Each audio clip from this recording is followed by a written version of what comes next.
Hi guys, welcome to another edition of Devongunsmith Diaries, and today is the KOFS, and I've got a little job to do with this. Real simple, but it improves the functionality and the function of the gun amazingly. Let's get into it.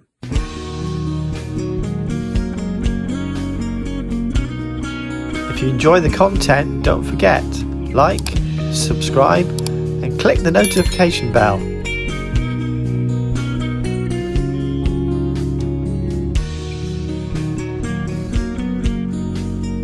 So people ask me what are the KOFS like, and I say they're outstanding for the money. There are the gunsmiths, there are guns, there are people that will sniff and be a little bit funny about it, but look at the quality of that Turkish walnut. Look at it, it's amazing. So this client is a regular customer of mine. Bought this gun with a adult stock, and then got a nice contemporaneous junior stock for his grandson to use it. What a lovely granddad he is. Anyway, I asked him if he wants to be my granddad. Not to be, I'm a bit too old. Anyway, so seriously now, they tend to be a bit gun barrel heavy. It's their only fault really, but the answer, my friends, is lumps of lead. And it doesn't significantly change the handling of the gun, but it does bring the balance more to the hinge here. So that's all it is. And he was telling me reportedly this gun was about £450 brand new, and would you believe, for this beautiful bit of wood, a junior stock comes in to the UK £60. Wow. So when people are funny about them because they have an aluminium alloy action, they get a bit sniffy. Look at what you're getting for your money, guys. If you wanted a nice cheap but a good gun, I think this is in 20 ball. Yeah. So it says 14 mil. Oh, there you go. 28 gauge. That's actually quite nice. That's rather nice. Makes you think, what do you get for your money? I could be tempted to get one of these, I reckon. And right, I'm not getting paid by anybody to review guns. Let's get on with the job in hand, which is actually to get the balance right over the hinge. Let's crack on with it. Lead clams, remember guys.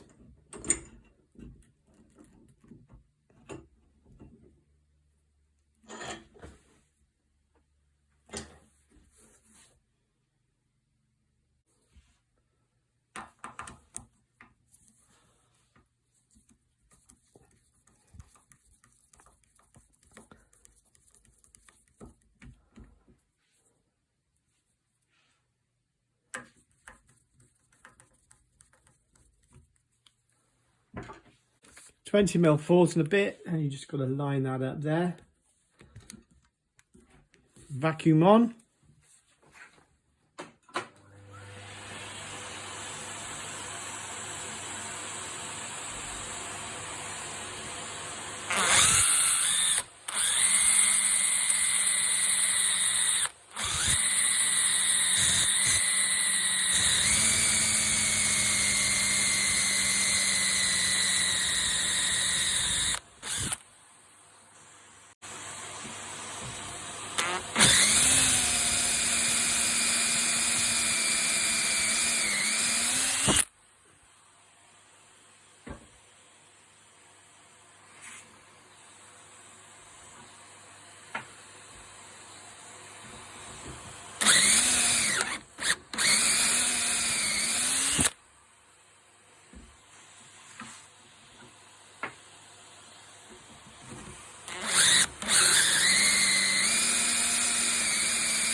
Okay, so that'll fit nicely. I've just got to splay that out to stop it moving around, and that'll be a perfect fit. That will stay behind the butt pad there. Crack on. Okay, so if you can't or don't have a solid casting, I cast these myself, so that's how I have them here, and I do them in different weights. Now, I've made a little shim there, a penny, if you will, of roofing lead. You can actually do them like this and just stack them until you get the required weight. I just needed a packing piece there to make that a perfect fit for my stock in this case. Interestingly, I discovered this has got a hollowed out plate, so we'll see how that affects this and whether I need to pack that or not. A bit of an issue slightly if it is. But we'll just see. It may come loose.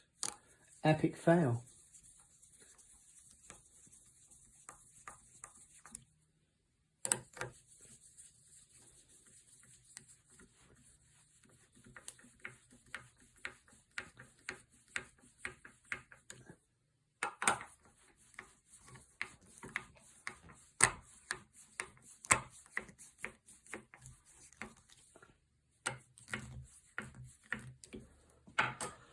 So now for the shake test.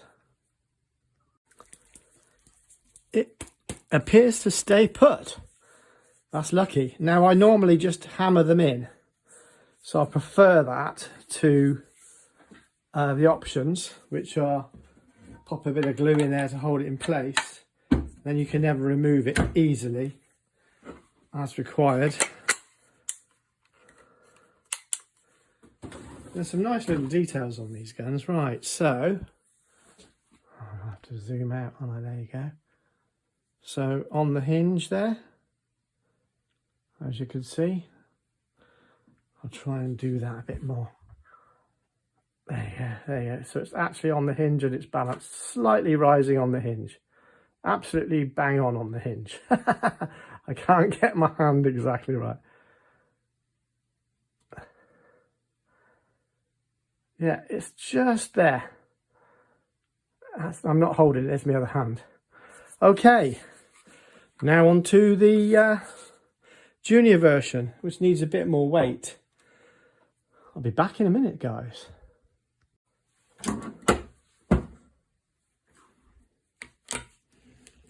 Now, I'm using an electrical screwdriver, and all the trolls will have a conniption fit. Why are you doing that, Paul? I get people say to me, oh, you should use silicone grease so that the self-healing holes don't fail. Well, I'm trying to do this, I say try, I'm doing this in a professional capacity where the customers don't want grease, crappy grease all over their gun butts. So I just use a slim screwdriver slot that happens to fit the posi cross perfectly, and it works absolutely fine. There's zero friction on those self-healing holes, and you ain't going to change me for nothing. So there we go. Troll away. I'll probably give you some spiky comment if you do, because that's who I am. So that's the little fitting, and it's flush fitting, as you can see. That's the whole point. Quite often I will give it a little bit of a spread with a hammer, and that just pinches it up into that space. It's a pretty good tight fit. Even now I can't knock it out, so you can pry it out actually, but it needs to be flush, like so. Okay, 10mm spanner on the KOFS will release that stock, because now I'm converting it to junior. So this one will be placed in the case, and very quickly.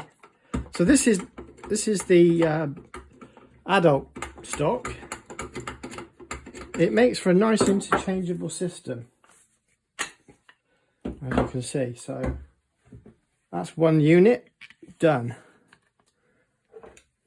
And now all I'm going to do is swap them out. I need the stock bolt for the junior. But 60 quid, guys. It's beautiful. Anyway, you won't find me criticising the KOFS. It's just such a good gun for the money, you know. I mean, I don't know what they'll be like 20 years down the line, but I don't think you're buying 20 years worth of value, are you? You know, 20 or 30 years you can see a Browning or a Beretta or, you know, whatever. But I think they're a lovely gun for the money, and there's no need to be snobbish about your guns. It's a nice gun. Just enjoy it. And smile to yourself quietly that you've got a gun with quite a good build quality. This is one of those T-rated alloys that this is very similar to a generic lock here. Coil springs. It's very reminiscent of quite a few different makers, actually. I know that the trigger pulls can sometimes be a bit hard, but yeah, it's a nice little action. I like it a lot. And not gonna rust, guys. It's aluminium alloy, so you're gonna have a bit more longevity there. I can't fault them, really, not for the money, and it's certainly great for a junior to start out with. What a lucky grandson he is. Anyway, moving on. So I'm going to fit this stock quickly to the action so that I can obviously vice it. Lead clams, obviously, guys.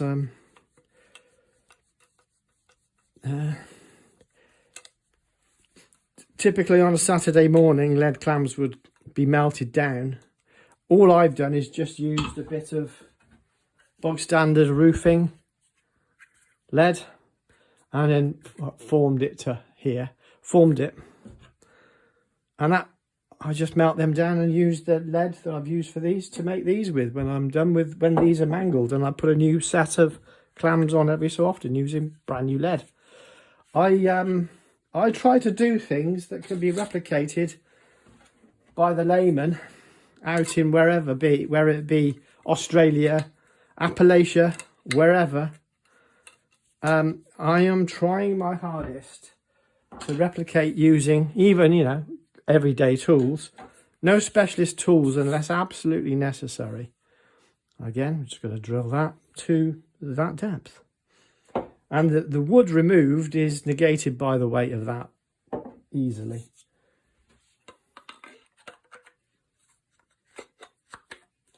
Okay, just get the stock bolt.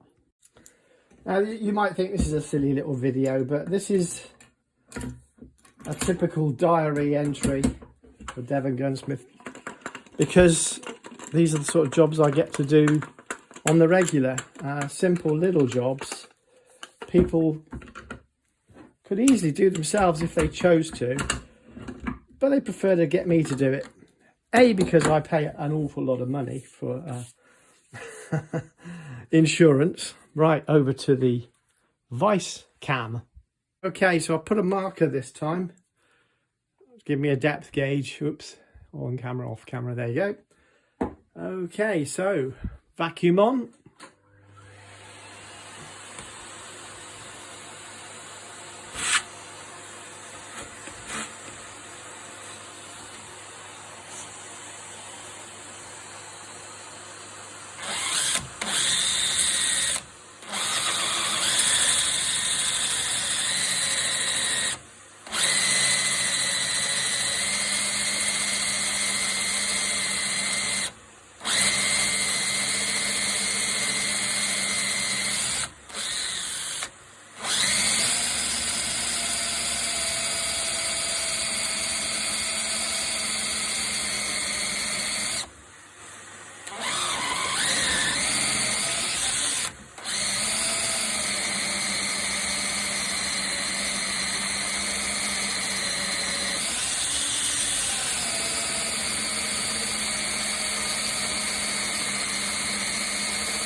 So, focus. So now you see that the slug has got a little bit of peened over ends. That's just to tighten it up in the pocket.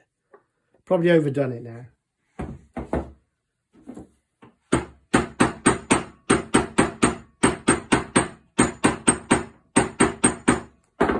This is the usefulness of a focus, a lead slug, just to get it to be a tight fit inside that pocket. It will go, trust me.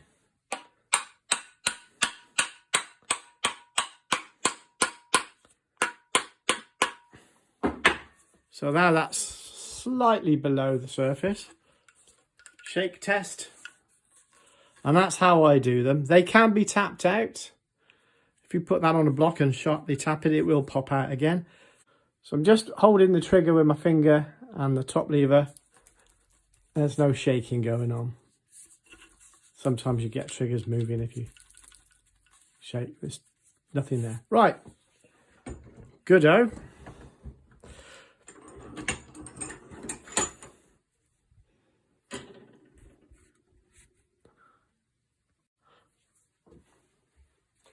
So these have a hollow. That's why you've got to make sure they're secure. I don't like to glue them unless I absolutely have to. Quite often, proprietary weight systems sold by the manufacturers will use the penny washer method with a hole through the centre so that you can secure it with a screw. I've done that before. But over the years, I've sort of developed my own funny little ways of doing things, which I make no apologies for, like using an electrical screwdriver to fit. Now, these are extremely hard. So they've got perfect tenacity. Right, obviously the lead clamps made no marks to the stock, to the action. And I'm pretty chuffed with that, mate. Okay, nice little 28 ball. They're so new, they don't want to come out. They go back in easily. Right. Now, so there's a little detail I quite like here. Oops, off the camera. Sorry, guys. It's got a nice little catch detail there. I just like them. I think they're natty little guns. Okay, so right, back over to table cam. Right, so balance test again, once again. See how good I've got it. Even then, it's slightly weight forward, even with all that weight in, would you believe? Tiny bit. A tiny bit, yeah. So back to the drawing board. More lead in the back, guys. So I wasn't anticipating that, because when I did it dry, just put it in the cavity. Obviously, there's a little difference in terms of the density of the wood on this one. It was a lot harder to drill than the adult stock, incidentally. So there's more lignin, therefore more weight. So I'm going to make up some discs, some penny washer discs. I'm just going to drill in probably 1/8 of an inch or maybe 1/4 of an inch deeper, and you're going to have to watch me remove that now, aren't you? Wasn't expecting that, was I?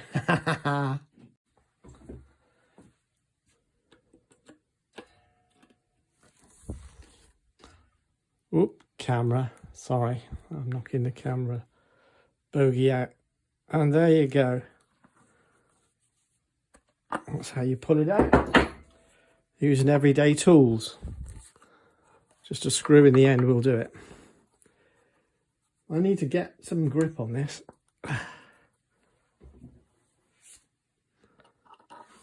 It's hard to do it on the camera. I can just see this piece of lead flying out somewhere. Anyway, yeah, the sharp tap did not work. Probably need some pipe wrenches, which I don't know where they are. Okay guys, so at this point I'm realising I need quite a bit more lead, and therefore I'm going to need to cast a custom piece of lead for this. What I'm going to do is put all that scrap here in the back, get the balance right, and then I'm going to melt a complete piece to match. Now you might think this is excessive, it's going to make the gun heavy. Well, with the cloth they're quite light anyway, so it's not really an issue. So this is going to require more than a couple of penny washers just to adjust. So I'm going to literally just pack it full of lead.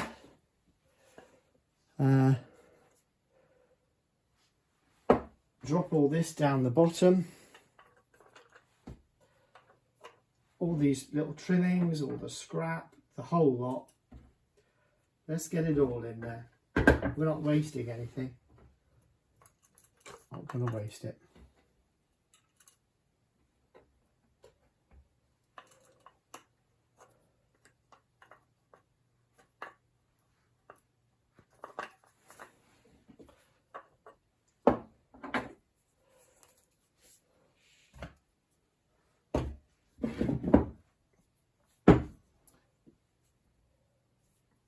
So this is going to need rolling up tightly. Now you can, I have seen people melt lead shot. You can do that. Quite often I'll do that myself. Like I say, by any means necessary, guys. Now, with this lead roll, obviously I can trim this down until I get the optimal weight. So now the pad doesn't need to be on perfectly, it just needs to hold all that gear in there. Okay, so don't fret about that being perfect at this point. It just needs to get it matched. And because it's a junior, you do need some bit of weight, but it needs to be balanced. And if you've got the weight balanced in the back, then all to the good, because it won't move around. But I'm going to be showing you, so that's just held in there roughly, okay? Troll away if you must, I don't really care.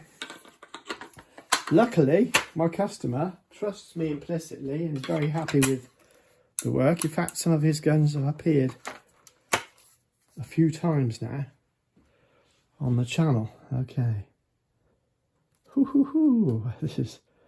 These are quite heavy, but right, there we go. Now we're starting to get to, that's an acceptable amount, just slightly. So if I was holding this, hold the forend in the normal way, it does naturally rise. So I can put the gun up. Yeah, that's good. It's nice. It feels lighter because it's balanced. That's a weird, I know, but it is true. Okay, so we've now got the lead.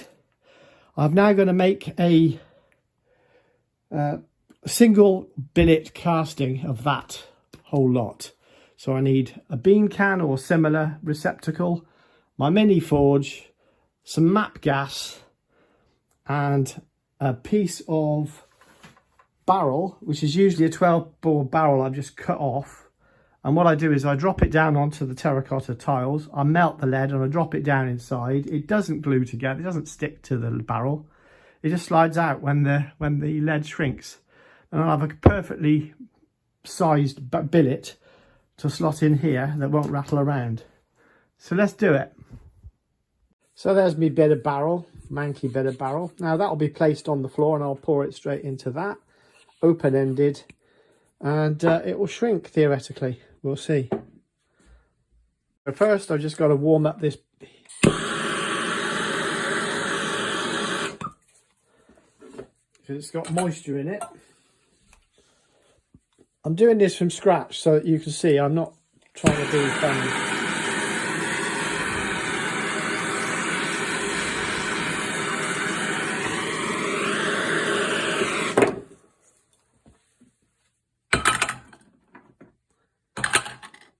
Doing it in real time, no cuts. Get all these trimmings in there, don't want to waste anything because it only ends up on the floor. Cutting room floor, so to speak. Right, so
and you saw how quickly that is?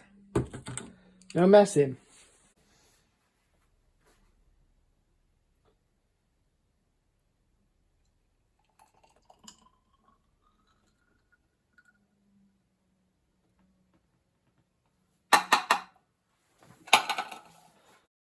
Right.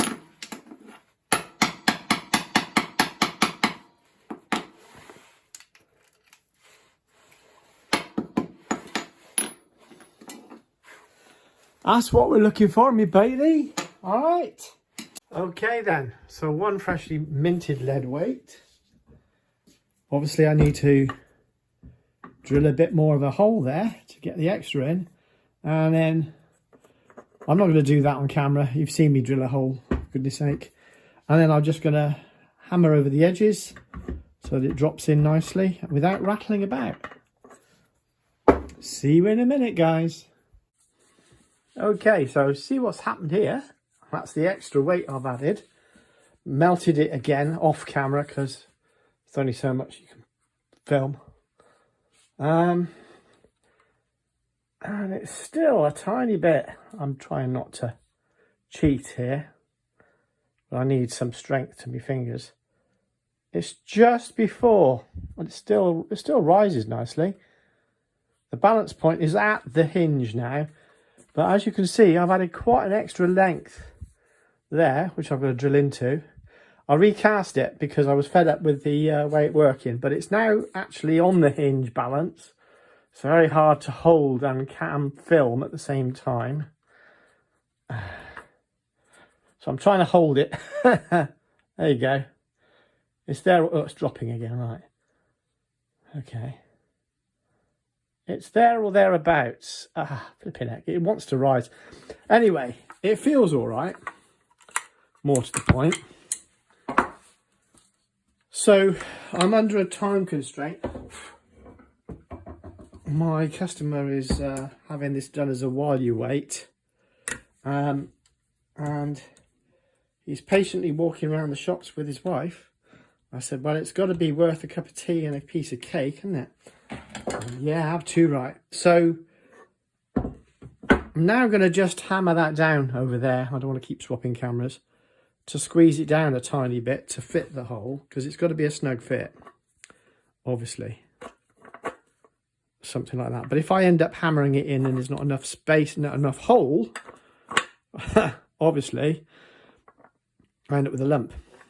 So I'm going to work my way down and do that. So very quickly, just going to flatten that off.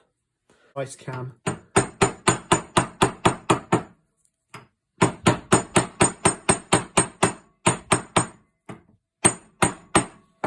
Right. It's a bit tighter now, but I don't want to tempt fate at this point. So I'm going to just flatten it off a tiny bit so it does sit in snug, but it goes in. There you go. It's okay. Not happening. It's not play because I want to get this done because my customer's waiting.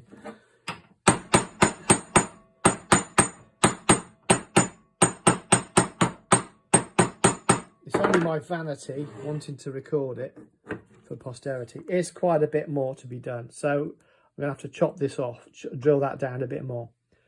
So I'll do that in a sec and we'll come back to this.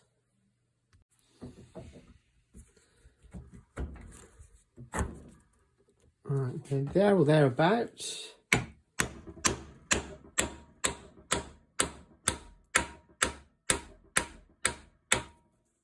Nice and smooth.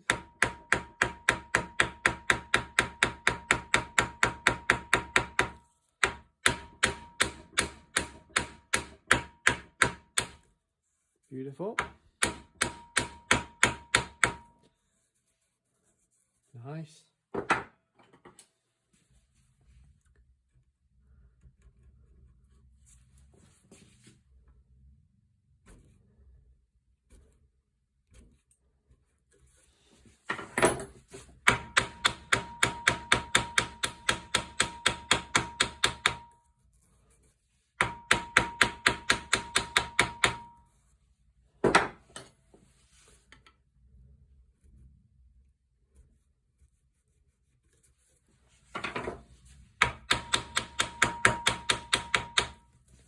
Good.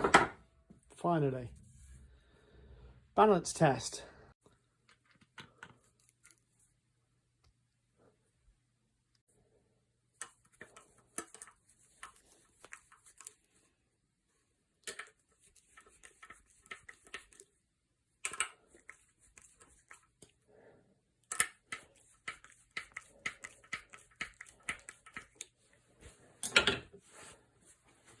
Okay. Wobble test, it's fine. Right, so you would hold it like something like this, wouldn't you? So it actually naturally wants to rise, so you can mount it, bring up the mount beautifully. So if we're going to be anal and do it over the hinge, I don't know why people do this, it's irrelevant, it's because you don't hold it at the hinge. I have done, I may have told you once or twice. I had one-handed gentleman who shot off the hip like this and would bring the gun up to himself like that, one-handedly, and having the balance weight in the back raised the gun for him. So the balance point was somewhere back here in that case, and he was able to shoot wonderfully. Right, so I'm holding it here and it raises, right, not showing you that well, am I? Naturally rises itself, so I can't show you, but it actually comes up nicely now, and there'll be a bit of recoil effect, retardation in that with the way that works, and yeah, so that's the end of that little video, and the very nice little KOFS in a 20 bore.